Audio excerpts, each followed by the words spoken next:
So thank you very much, ladies and gentlemen. Here we start our show. I'm telling my story today so that some younger men who are on this platform will understand the pain I have taken to defend a country without a penny, without being given one single piece of land, without taking one single flower, without taking one single house, without taking one penny, $1 from Mugabe or from Mnangagwa or from anybody. I had friends. I would have taken advantage of asking for money to involve myself in business. I refused. And I condemn anybody who would like to bring chaos against the people of Zimbabwe. I used to have running battles with Mokali Changarai in meetings in Europe. You can ask Nick Mangwana. Nick Mangwana is a younger man who used to come to my meetings in Croydon Park Hotel. Ask him how many times I used my own money, my own resources to call for meetings, to stand for this country. I have no regrets for having stood for this great country in Africa. Despite the fact that I was a Ugandan who had suffered a lot of injustices, a lot of humiliation, insults, concoctions, framed stories against me, so many things, because from day one, I stood against dictatorship of President Museveni. I never agreed. Therefore, I became a subject of external intelligence systems to concoct wrong stories and dossiers against me. I am not bothered. One good thing is that I went to school. I did not go to any hidden university. I went to universities in the United Kingdom. And I want to thank Her Majesty, the late, may her soul rest in peace, that when I arrived in the United Kingdom as a refugee, she housed me, she gave me food, she gave me shelter, she gave me tools of analysis, allowed me to go back to school to continue with my studies, despite the fact that I had arrived with nothing. I arrived with nothing. That's the life, the background of a fighter. This was my second time in exile. The first one was in Tanzania. The second time now through Kenya up to United Kingdom. I did not know where my children were. I did not know where my father was, mother was, sisters, 11 of my siblings. They have been beaten up, broken limbs. Some of them are in United Kingdom listening to me today. Across Africa, some are scattered in Africa, South Africa. I cry tears at times when I speak. But I've never put money ahead of me. I have always worked to make sure that there is a better Africa. This platform today, this show today, is we are going to talk as brothers and sisters. I brought this subject because I'm going to give comparative analysis where Qatar, not only in Zimbabwe, but where Qatar has been involved, where Jazeera and Qatar have been involved, especially Qatar, to destabilize Africa on behalf of being a satellite on behalf of bigger states of Western Hemisphere, namely on behalf of the French. Wherever you see Total Oil, ladies and gentlemen, you will see Qatar. Qatar does not have drilling machines, but Qatar has got money.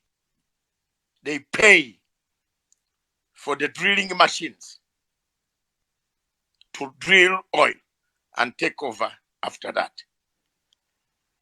Today, Qatar has been involved in several countries across Africa.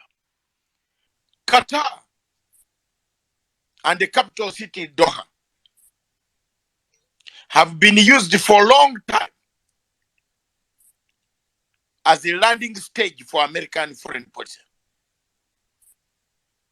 Qatar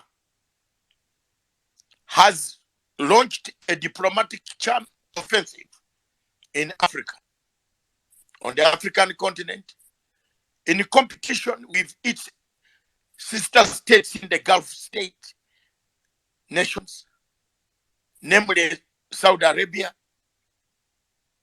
and United Arab Emirates. The Qataris have made progress in Africa because after receiving the embargo against the the flying zones against flying over Saudi Arabia and other territories and the UAE for their planes, they made a lot of inroads. Qatar should not bring its cheap rivalry of the Middle East in Africa. We must begin saying it now. And I'm saying it today. I don't need to go to Doha for what? I live in a state which is bigger than Doha, powerful than Doha. I don't need to go there. I'm not a friend of people who deal with terrorists, who bring terrorists, meet them. Any meeting of terrorists to go to Doha. What is Doha? Why? Why doesn't Africa ask these questions? Ladies and gentlemen, all this gold, a rivalry between United Arab Emirates and Qatar. If this gold had gone to Qatar, Doha, there would be no rivalry. There would be no documentary. I'm just giving a background for everybody to understand the subject. That Qatar and Al Jazeera have been involving themselves in African affairs, destabilizing Africa. What is Al Jazeera? Why don't they make a story? I'm asking this cardinal question. Over 2,000 people died when they were building the stadiums for World Cup. Has Al Jazeera made a story? Can we have that story documentary here now? Can we have the story? Zimbabwe people don't fear. The government in Zimbabwe don't fear. Give us these guys, we shall eat them. They will bring, we shall bring. We also have instruments. We have television stations in London that will check them. We shall check each other. The problem of Zimbabwe people and the government, don't deal with crooks. Deal with men who are Christians or Muslims who are sincere. Some of us have never steal for money, but we always defend you everywhere. We defend you everywhere. Some of us were almost going to be killed. For 5 years, I stayed under police protection in Britain because of my defense for Mugabe. 5 years. The report is in Scotland Yard. Anybody can check. They will give him. I'm not defending thieves. I'm not defending thieves. They stole what? No, this gold issue. Let's come to the gold issue. This gold issue now. Whose gold is it? Is it American gold? I'm asking a question. Is it American gold or British gold? This gold is Zimbabwe gold. Zimbabwe has been put under sanctions. And Zimbabwe cannot sell its own gold because America says if we find your gold anywhere, we shall penalize that country. So whose gold was lost? Who is the complainant here? Is it Al Jazeera? Qatar? Come on. Come on. Don't fool people. Some of us have gone to school. We have so many papers that we can use some of them for lighting with fire. Don't fool people all the time. Who told you that there is someone looking for this gold?